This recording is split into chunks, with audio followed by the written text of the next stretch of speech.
Ángel Ortiz y mi tema es interruptores de posición. Soy Francisco Javier Martínez López y les voy a hablar sobre el sensor magnético. Soy Guadalupe Álvarez y les voy a hablar del sensor ultrasónico.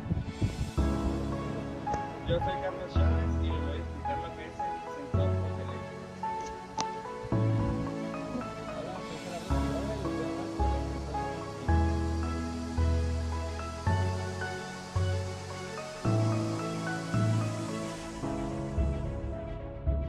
Un sensor de proximidad es un transductor que detecta objetos o señales que se encuentran cerca del elemento sensor.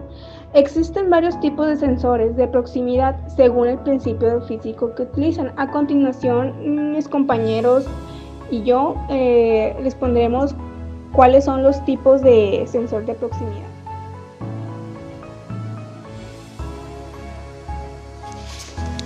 Interruptores de posición. El final de carrera o sensor de contacto, también conocido como interruptor de límite, son dispositivos eléctricos, neumáticos o mecánicos situados al final del recorrido de un elemento móvil, como por ejemplo una cinta transportadora, con el objetivo de enviar señales que pueden modificar el estado de un circuito.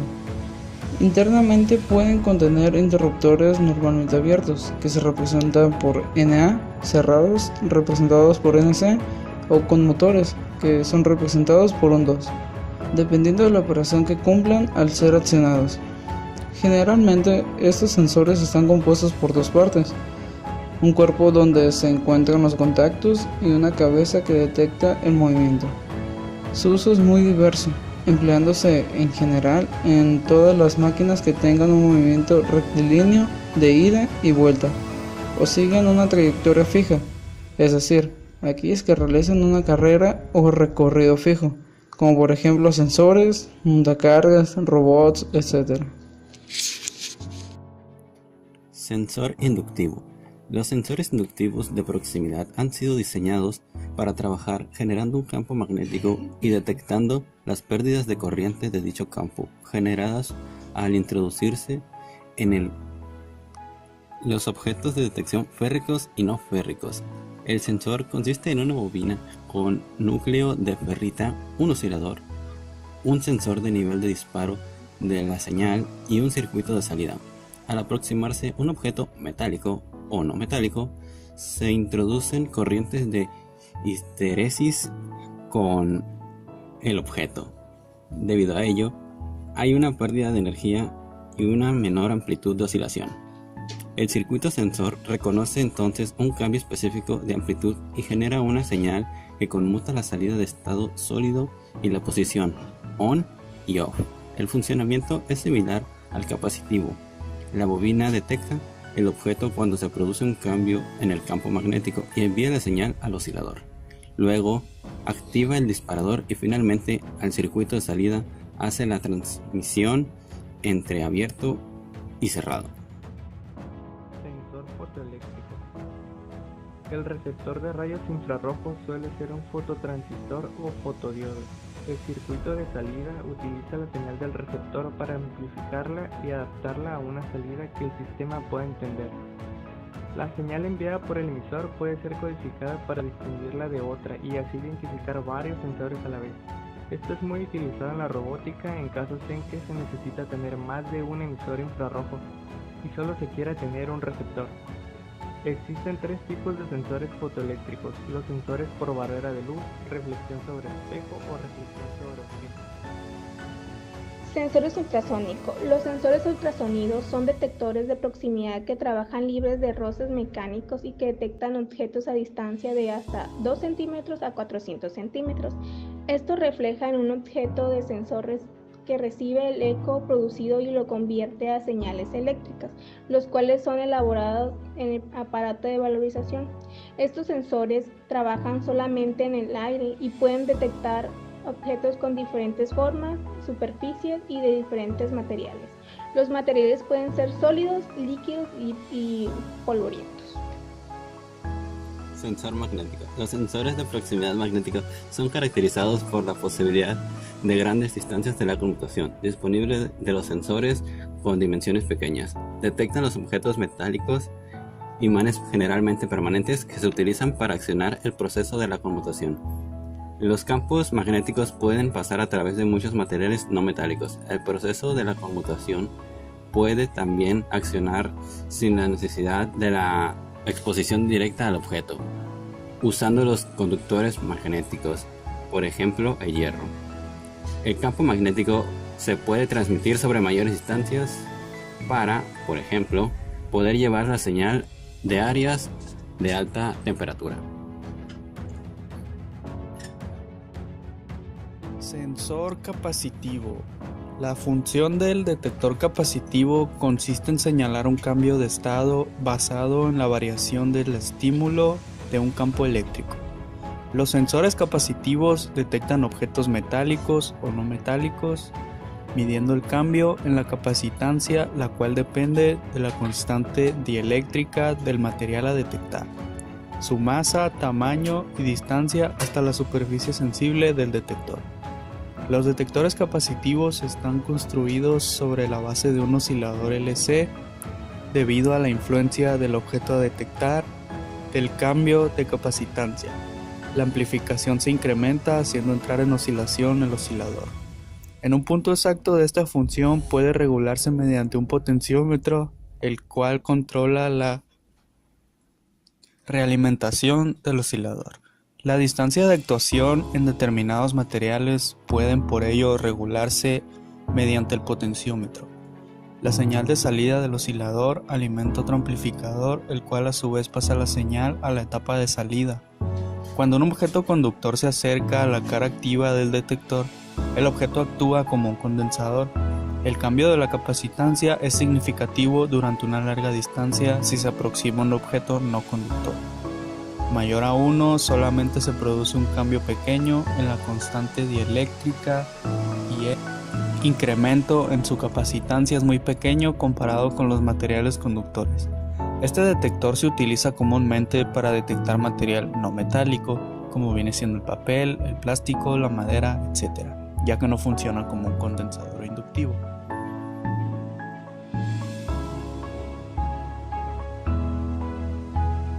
En el video de hoy vamos a aprender a trabajar con el sensor de ultrasonido, el HC-SR04, de tal forma que nos esté sensando la distancia a la que se encuentra un obstáculo, y cuando esa distancia empieza a disminuir y está por debajo de 10 centímetros se dispara una alarma, en este caso se enciende un LED.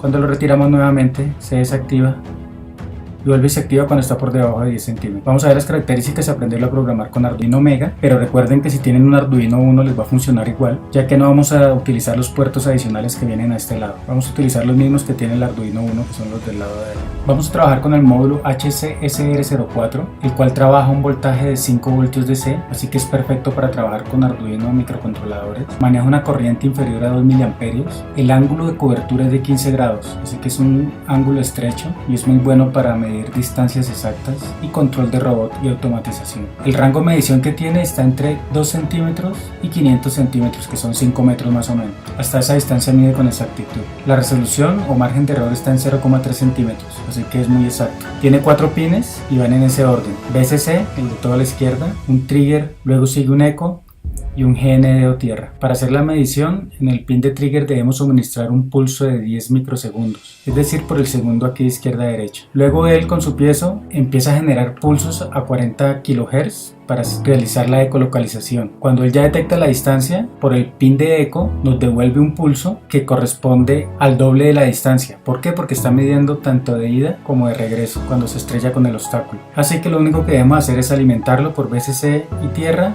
y darle un pulso de 10 milisegundos por el trigger y esperar la respuesta por el eco. Para hallar la distancia debemos utilizar esta fórmula. La distancia va a ser igual a la mitad de la duración de este pulso. ¿Por qué la mitad? Recordemos que es de ida y de regreso, y dividido 29. ¿Por qué dividido 29? Estamos acostumbrados a trabajar con la velocidad de sonido igual a 340 metros sobre segundo, pero como vamos a medir en centímetros, resulta que la velocidad del sonido en centímetros es 1 sobre 29 centímetros sobre microsegundos. Así que por eso es que utilizamos esta fórmula. ¿Cómo vamos a realizar la conexión? La conexión es muy fácil. Para descargar el plano lo que debemos hacer es irnos al canal del Profe García. Estando aquí en el canal del Profe García nos venimos a descargas y en descargas van a encontrar el plano de conexión ultrasónico HC-SR04. Le damos descargar y ahí vamos a encontrar las conexiones. Sencillamente conectamos VCC al punto de 5 voltios, que es este cable rojo que va acá. Con un cable negro salimos hacia el extremo derecho, que es GND o tierra. Luego del punto 7, luego del pin 7 salimos con un cable, en este caso el naranja,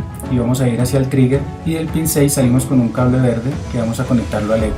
Esas son todas las conexiones que hay que realizar. Entonces ya saben, cable rojo 5 voltios y GND con el negro, y conexión a trigger en el punto 7 y en el punto 6 el eco. Dependiendo del Arduino que estén utilizando, solo tienen que ubicar esas salidas. Y a su vez vamos a descargar el programa. Entonces acá mismo en descargas del Profe García, vamos donde dice programa del sensor de distancia de ultrasonido, le decimos descargar. Aquí está el programa, vamos a marcarlo todo, clic derecho copiar y abrimos el IDE de Arduino. Teniendo abierto el IDE de Arduino lo pegamos y aquí ya tenemos nuestro programa. Inicialmente volvemos a repetir las conexiones.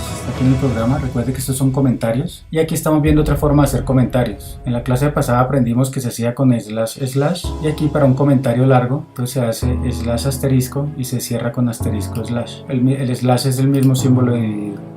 Adicionalmente, de la conexión del sensor vamos a conectar por el pin 13 un LED. Recuerden que ese LED es el único que se puede conectar directamente sin necesidad de resistencia, o lo podemos observar con el LED interno, dependiendo de lo que queramos, para que podamos ver cuando se activa en el momento que se acerca demasiado a un objeto.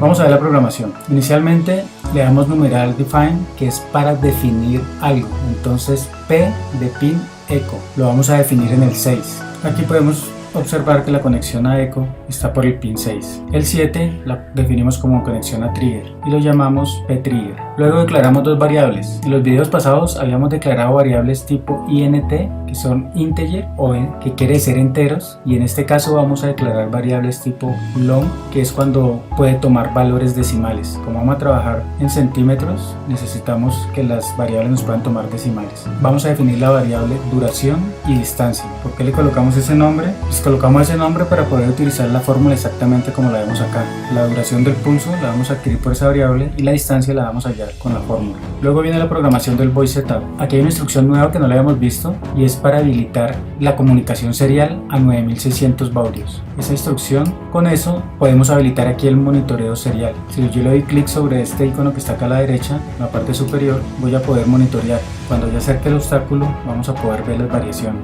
Esa instrucción me habilita esa comunicación serial a 9600 baudios. Luego definimos con pin mode que el pin del eco va a estar definido como una entrada y el pin del stream va a estar como una salida. Adicionalmente, este lo estamos programando de la forma corta. Eso lo aprendimos a hacer en uno de los videos. Yo puedo decirle que el pin 13, que es por donde voy a conectar el LED que se va a encender, esté programado con un 1. Recuerden que ese 1 quiere decir salida. Si le hubiera puesto acá un 0, quiere decir que lo programo como una entrada. Luego vamos al while loop, que es el ciclo que va a estar repitiendo constantemente el Arduino. Inicialmente le decimos que escriba por el trigger un pulso bajo para asegurarnos que esté apagado, y lo mantenemos por apenas 2 milisegundos. Luego sí debemos generarle este pulso por el trigger de 10 microsegundos. Para generar ese pulso de 10 microsegundos colocamos ese pin trigger en alto y lo mantenemos durante los 10 microsegundos. Luego lo mandamos a apagar. Ahí estamos generando este pulso. El piezo hace su función de ecolocalización y nos vamos a medir esta duración. ¿Cuánto dura este pulso? Así que lo capturamos con la variable duración y le damos la instrucción pulse in, que llega por el pin eco. Recuerde que arriba lo programamos como el pin 6 y queremos saber cuánto tiempo estuvo en alto, por eso le damos la instrucción high. Luego aplicamos la fórmula, igual como está aquí en la diapositiva, distancia es igual a la duración dividido 2 y todo esto dividido 29. Con eso calculamos la distancia. Y aquí vamos a aplicar un par de condicionales. Entonces, si la distancia es muy corta, menor de 0 o es mayor de 500 centímetros, o sea 5 metros, le mandamos a imprimir por el puerto serial estas rayitas, o sea nada, porque a partir de ahí nos está generando errores. Y si no, entonces que me imprima la distancia del valor, me le coloque la terminación en centímetros y que el pin 13, o sea el LED rojo, me lo apague. Aquí vamos con otro condicional y es si está por debajo la medición de 10 centímetros. Si está por debajo de esos 10 centímetros debemos encender el LED y sacar la palabra alarma. Luego le damos 400 microsegundos para que se alcance a leer la distancia. Mandamos a cargar el programa y ya podemos monitorearlo. Y como nos damos cuenta se está monitoreando y cuando yo acerque algún objeto va a empezar a medir las nuevas distancias y vamos a empezar a acercarlo. En este caso que está a 8 centímetros se dispara la alarma y cuando lo retiro me hace la nueva medición y se apaga la alarma. Este proyecto es muy bueno para los proyectos que son de robot para que no se estrellen, para que midan distancias. En automatización cuando se acerca una caja y queremos enviarla a otro sitio o tomar decisiones con ella. Realmente tiene muchas aplicaciones. Regálenme un like a los videos, suscríbanse, compártanlos y nos vemos en la siguiente clase del próximo miércoles.